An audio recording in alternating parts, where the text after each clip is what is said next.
got a feeling in your gut, a vision in your head. You think you found the strategy to keep you in the black, not red. You ran a little back test and the line went to the moon. You're picking out a Lambo, you'll be quitting very soon. But wait, is that a fluke? Did you get juked? Did your dreams of mansions die and your money get cooked? So stop the guess and stop the stress and put it to the test with the 0-day mark. Who's better than the rest? Every Tuesday morning, 10:30 is the time to see if your good idea is actually worth a dime. It's option Omega, bridge the gap, find the edge, and step away from the financial margin call edge.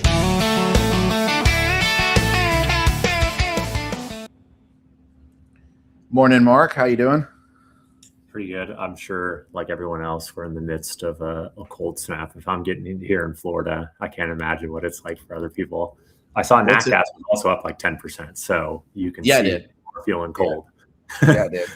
And then apparently silver warms you too, because silver just goes up about 10% a day as well. Yeah. So, what's the temperature there in Florida? We are like in mid 30s. Like it is cold here. Oranges are freezing. If you think people don't go outside in Chicago when it gets cold, you should see Florida. People don't go outside when it gets cold. They take it seriously. Oh yeah. Yeah, I believe it. Well, listen, let's jump in. We got 2 back tests to look at today. I'm going to let you share your screen and just drive. Yeah. So I think this is the theme that, you guys give me a back test that I probably won't like. So with this one, I mean, kind of rule of thumb is like we want 3 mechanics. That's basically a sizing mechanic. You want a risk mechanic, which is basically when you're taking the trade-off, or that can be the sizing. And with your entry mechanic, it could be like a specific time. And then you basically want also some types of exit mechanic, which can be a combination of those all. And then filters basically will reduce your credibility by half and double your drawdown in my mind. So like if we already look at this, we have 2 filters on entry and 2 filters on exit. So I would say in actual reality, I would expect this to be 1/6 the return. So like an 11% return. And I would expect this drawdown to triple. So that's what I would think it would basically be like. So in the nature of this, it's like, it makes no sense to have a VIX cap. And if you're trying to control for portfolio size, you could just do, a fixed one lot. The only reason I would see people basically doing a VIX cap is that the sizing of, this 20 delta could be big in a higher VIX, but you could just solve for that in the nature of the back test. So like that makes no sense to have. I also don't really like this floating entry time, because you're kind of just manufacturing occurrences with all this stuff. So, and then also like this EMA on top of a VIX doesn't really make sense. So to just start beating this up, we're getting rid of the VIX cap. I'll let you have the VIX intraday move, but you don't get the EMA. And we'll see, just to start with that. And this is still being generous, like having this, but the reason I chose the VIX up is because, we're a little married to this. So like this is a way to sell puts based on volatility, not direction. If we see these two, so like that can make logical sense, but like this is just basically, curve fit swap. I'd also like to point out that generally people love to curve fit with like asymmetrically large losses. So if these filters can get rid of like the 3 largest loss days, and then you just have a big left tail that you can basically continue to hold on in here, that's kind of what you would be going for. And then something as simple as this that doesn't have a bunch of occurrences, we should probably also take back to at least 2020 to kind of see what that's doing. And then 30 cents. Okay, this doesn't look too bad for slippage at least. Okay, so again, like, we can kind of get behind this in types of returns. Like I wouldn't have a huge problem with what this is. Also, I don't really see why we're allocating 100% of our portfolio. So this is also kind of leaving us exposed to, potential compounding of risk. So basically, if we have 100% of the portfolio, if you hit a hot streak, it basically is just doubling down on a massive amount of risk. Whereas that's not like, this is one trade and one time slot. It's not something someone would run at 100% of our portfolio. So this is like massively skewing the potential returns. And then if the slippage is slightly off, you're also doing you the courtesy of like multiplying that rosier picture by like 100,000 occurrences in contracts, which will make it even more realistic than that. So like those basics of backtesting in general with like a one lot and then two things. So, you can see here the MAR went down a little bit from just having a fixed contract size. So you're not benefiting from like a hot streak of compounding, but newsflash, it would also hurt you on the reverse side as well. So like, that's not how you want to test. So this, I think this is pretty, I don't have a huge problem with actually trading this now that we have it. Like the VIX move makes sense to me. The only thing that I think is a little rosy here, and you can correct me if not, Troy, but I believe this VIX parameter updates on the minute basis. So, we may have a little bit understatement of losses in terms of occurrence and what that actually looks like in actuality. So I would have to push this to a forward test to see if we can actually believe this.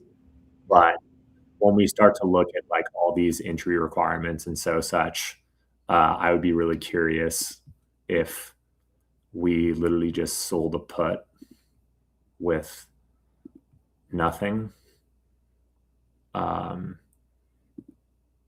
Let's exit. We'll keep this minus 2.2. So this would just be selling. Redo this. So now if we got rid of all the filters basically and just sold a put, what would that now look like? I guess since we don't need the VIX up, we could just do a couple times.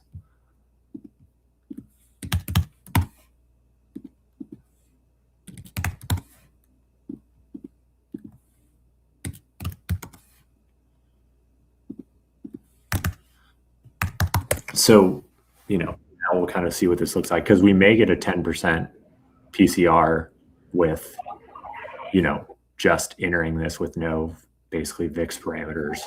So that would kind of just show if it's like a null hypothesis. A couple things real quick, just for people who, are newer and, obviously we move very fast on this show, and no apologies for that, because you can go back and watch it a bunch of times. But, when you hear him say like a 0.8, you think, oh, well, that killed my test, right? But you hear what he's saying. It's interesting. It's like, no, you could probably forward test this. This might be fine. And so what is he saying in that? He's saying, like, if you hear the inductive part of that, he's saying, run a bunch of strategies, right? Don't just run one trade. Is that right, Mark? Yeah. And I mean, everyone wants to get leveraged and feel good about taking risk. That's just not the way to go about it in terms of scale. It's like, I would trade like this if I only had 100 grand in my name and I was trading options too, but it's not going to be how you continually trade. And like, I talked about this in the last one, but it's like the Sharp of Palantir is 0.8 and the Sharp of the S&P is 0.8. Palantir is obviously up like, 200% or whatever, but, and it is a cheaper form of leverage. Like if you want to just own Palantir, I don't necessarily have a huge problem with that, but it's like, you can't do that as like a long-term solution for wealth. Like it may work for a year or two, but it's eventually gonna like get you. Okay. So yeah, I'm okay with this. I would just say like, take those filters down. I think by having something where you have more occurrences, that's just like, maybe it's only above the 12-day EMA, I think was the original, component on that thing. Just because it's more frequency. But I do recognize if you have a 100 grand account, you can't tranche 10, 20 delta lots throughout the day. So if you want to throw this on as 10% of your buying power, you have a 100 grand account, I see no problem with that. I don't like all the filters and everything. And just the theme here is like, this is something I believe you could actually achieve, and basing your sizing off of this would be a good idea, basically. And then the other thing I want to impress on people is it's like, here are your mechanics without the VIX filter. This is, obviously beat up a lot, but like your results will fall in between this and this, which, is like, I think I actually screwed up on the back test allocating 100% because it blew up too quick. So it didn't make occurrences.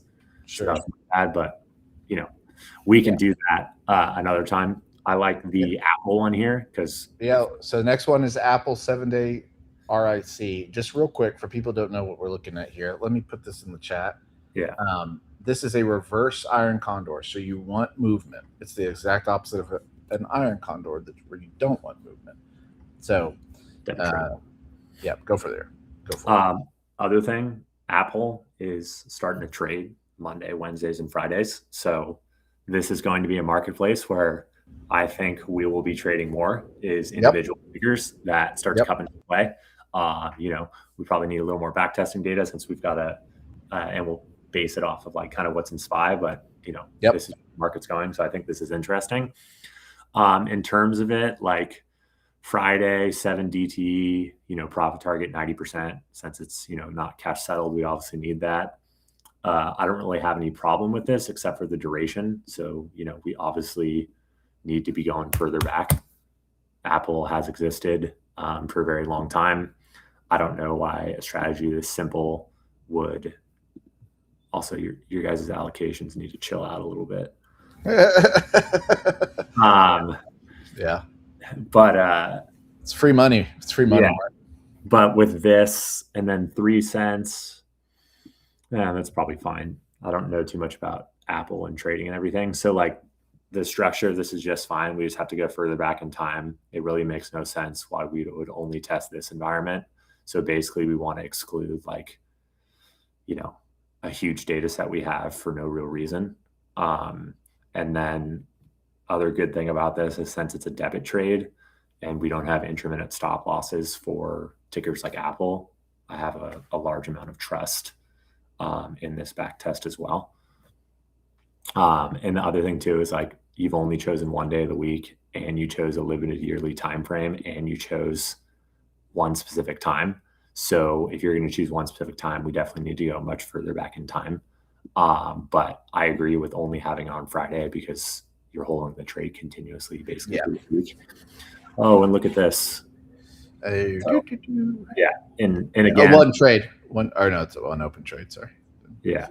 You had some occurrences. So I probably would not trade this. I like the thought of like Apple and such. Another way we could potentially look at this, since it's a tight spread, is we could just flip it and see how the positive expected value is going. And let's go further back in time as well. How do you, this is fixing my back test, but as a big picture thing, how do you feel about like long gamma trades, Mark? I think people have a sense of you. It's like, oh, he's just doing spreads all day. I kind of talked about this last week, but if you understand pricing of options, long gamma and long vol trades or debit trades make a lot of sense. So, this one on both sides, I think, is contradicting a little bit because you're buying really deep into put skew and then you're simultaneously like offsetting. You're not really taking much risk. So you're like just buying really expensive skew, which doesn't really make any sense to me. But if you were doing something that was like you were selling similar to like a calendar, like you were, or reverse calendar, I guess, like you were selling, a 2 DT and you were buying like a 5, like I definitely think those structures could work. And if you had like a 3 lot here and a 2 lot here, so, buying straight debits like this probably aren't going to work. But if it's structured with like the right amount of long contracts or short contracts, and then you're buying at the money and you're selling out of the money, I think those are actually some of the strongest edges that are out there. They obviously like aren't the prettiest P&L on earth, but you can't blow up with them, and you obviously have a high conviction in the back test because there's no path dependence of like management and such. So yeah, this doesn't work both ways. Obviously we could probably have a better mechanic here for managing our risk or whatever, but I would not touch this with a 10-foot pole. So that would just kind of be how I would think about looking at these. And then also, if you're looking at an individual ticker like Apple, the friction of the bid ask and commissions based on the size of the instrument is just going to suck compared to like trading SPY.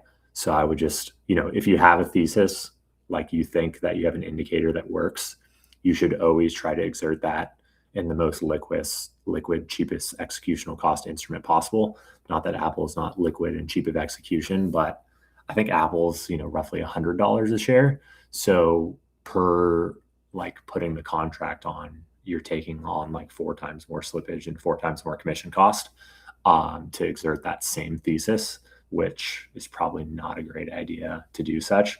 Another thing in terms of short vol is like, I'm not sure if I believe volatility is overstated in individual underlyings. Yeah, that's an interesting, man, that's a good talk. Yeah, that is something where there's very improbable things that aren't priced in.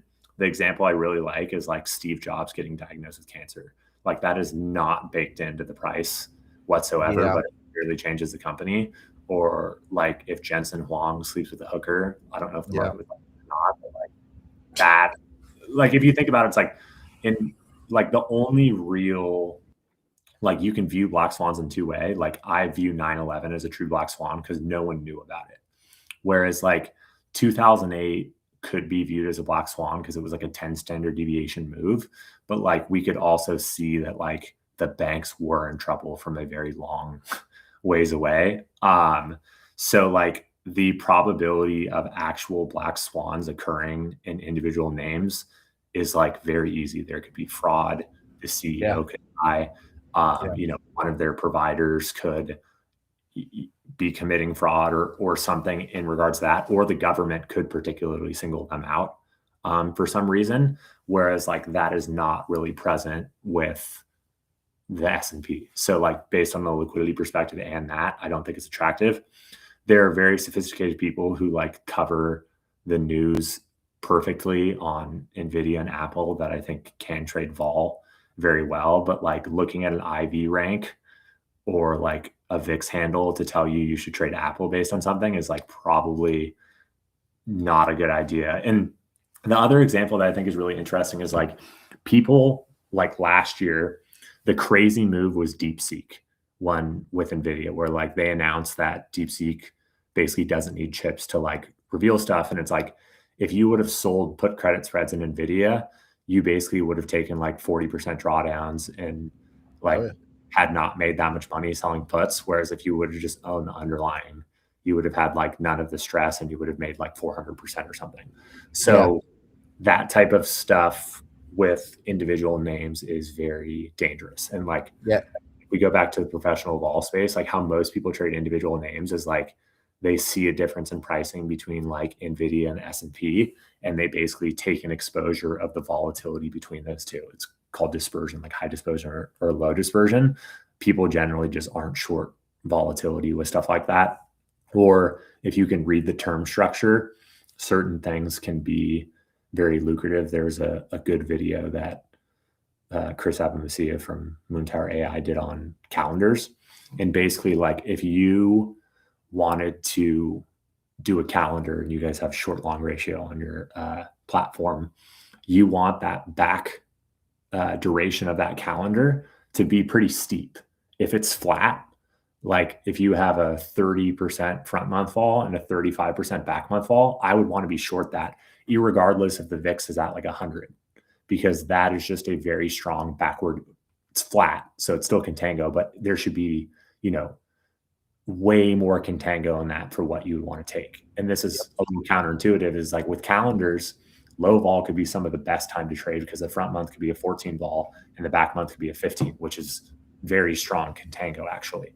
And this is where I think a lot of people screw up when they try to come with their thesis of backtesting is like the options are priced in a way to where you can basically have, I don't want to say edge, but you can build your system. So people think options are a zero sum game. And the way I kind of think about it is like there is basically like negative feedback systems and there's positive feedback systems. So 99% of the time, the market and the options market is a negative feedback system. Basically, a market maker will, execute your trade. You're trying to get in that trade because you want exposure to the option. And the market maker is happy to execute that for you. The market maker, in order to be capital efficient, will borrow the share from, let's say, a pension fund. The pension fund gets to keep their long-term holding and gets paid a little bit of borrowing cost. And then the broker on the other side is able to execute everything with, the commissions and fees, and the market maker basically hedges off the risk. This is all a negative feedback system that will not feed back into each other. That's the normal stasis of the market. Volatility will decay. You should make money. And then there becomes basically a positive feedback system, which would kind of be like a nuclear bomb, like heat trips off, which makes more heat, which makes more reactions, and so on and so forth. And this is like a short squeeze, or what happens in times of high volatility. So but the thing is, if you sell an expensive option, let's just say an out of the money option, and you buy an at the money option, a further duration, let's say a cheap option. So basically you're going long the most expensive option, and then you're going long the cheapest option, and you're going short the most expensive option. You've essentially created a negative feedback system in that trade. So now you don't need to depend on the market, because if the market doesn't move at all, it will just behave normally. Your long wall will decay, but your short vol should decay faster. You make a little bit of money. And then if we get into a huge volatility event, your short vol will shoot up in price, but your long vol will have all the delta exposure and also continue to get bid up in that long vol environment. So like you can hold that negative feedback system to basically hedge yourself in it and make money in all these environments, even though this is a zero sum game, because the individual option at a 50 delta that may be priced at a 14 vol is accurately priced. And then the option that may be a 10 delta put that's priced at a 17 vol is also accurately priced. So individually, those options have a zero sum game, but since you've built in, this negative feedback mechanism in your structure of your trade, you should make money off of it over time. And again, a calendar is kind of a simplified example of that. Whereas if you add some filter, that's not structural. You didn't get pricing, and I always joke with you guys, and I think you still should put this on there, is like, we need a stat on Option Omega's amount of babies born in the US on Monday, Tuesday, Wednesday, and Friday, and like a rolling correlation like VIX. And you would be able to see that, like, with that data, you could find some amazing entry points, trade puts or whatever, because there actually needs to be some type of causation that makes sense, because there's a high signal to noise ratio.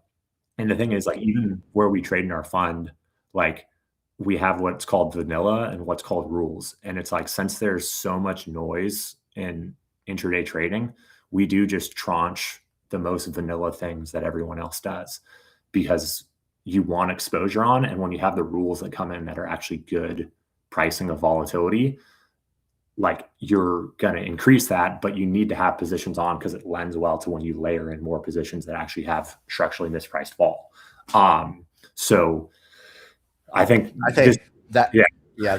that whole thing you just explained, I mean, that's like last year, I look back at my P&L from last year, almost all of the money I made realistically was from like 3 weeks in April during the tariff stuff.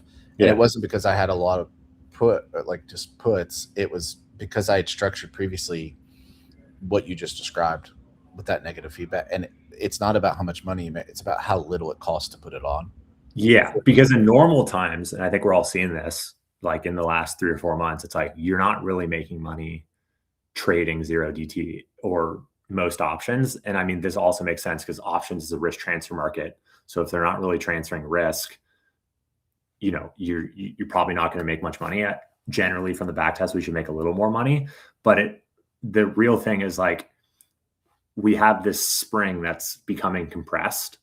And like, I'm in like a 1.5% drawdown, even though this has been a very low expected value, like 3 to 6 month period. And like, when it turns around, boom, you're just like into compounding. And that kind of is the nature of how most options will, somewhat behave But if you're picking one time or having these filters on right now, I'm sure people could be making a lot of money, but you're going to get blown out when we go to a positive feedback system. So I would just encourage people to think like, do you not lose money with your negative feedback system and hopefully make a little money with your structure? Or do you just make a bunch of money when we're in negative feedback and then get blown out when we get a positive feedback, like during the tariff periods or whatever? Because I'm opposite. Yep. That's the exact way to look at it. So Mark, good stuff. I mean, we can talk about this stuff like that. I just need to rent a giant cabin one day and get smart people like you just to come out and talk to me. But one day. So my thing that I think we should do that's actually easier is like you get the hotel conference room at a really big, cheap, popular airport like DFW or Chicago. And then flies in at like 8 a.m. Oh, that's super smart. 8-hour meeting, and then everyone doesn't have to sleep the night and get back on their Chicago flight to wherever they're going. Yeah, I'll see you at FLL. That's the way to do it. So, all right. Well, Mark, have a good rest of the trading day, guys. Appreciate you, and we'll be back next week.